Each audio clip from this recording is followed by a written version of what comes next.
Welcome back. In this video, you learn about loops in Arduino programming. Loops allow you to repeat code execution, making your projects more dynamic and efficient. In Arduino C++, we primarily work with two types of loops: for loops and while loops. Each has its unique use case, but they both serve the purpose of repeating code. The for loop is perfect when you know in advance how many times you want to repeat an action. It has three parts: initialization, condition, and increment. This loop prints hello Arduino 5 times. The loop starts with the variable I at 0, runs while I is less than 5, and increases I by 1 after each iteration. The while loop is ideal when you want to keep running code as long as a condition is true. It only has a condition part and will loop indefinitely if the condition never changes. In this example, we print looping with while 5 times.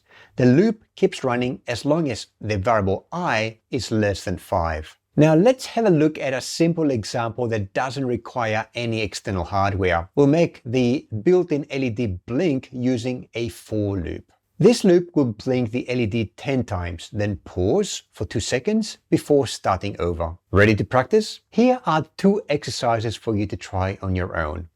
Exercise 1.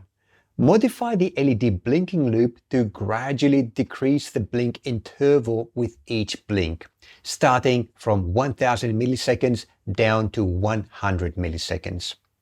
And exercise 2, use a while loop to read analog input from analog pin 0. Look up this command if you need to, because we haven't spoken about it yet. Continuously check if the value exceeds 500, and if it does, blink the LED rapidly 3 times as an alert. With for and while loops, you can control how and when your code repeats, adding incredible functionality to your projects. Give these exercises a try and share your creations in the comments below. Don't forget to like, share, and subscribe for more Arduino tips and tricks.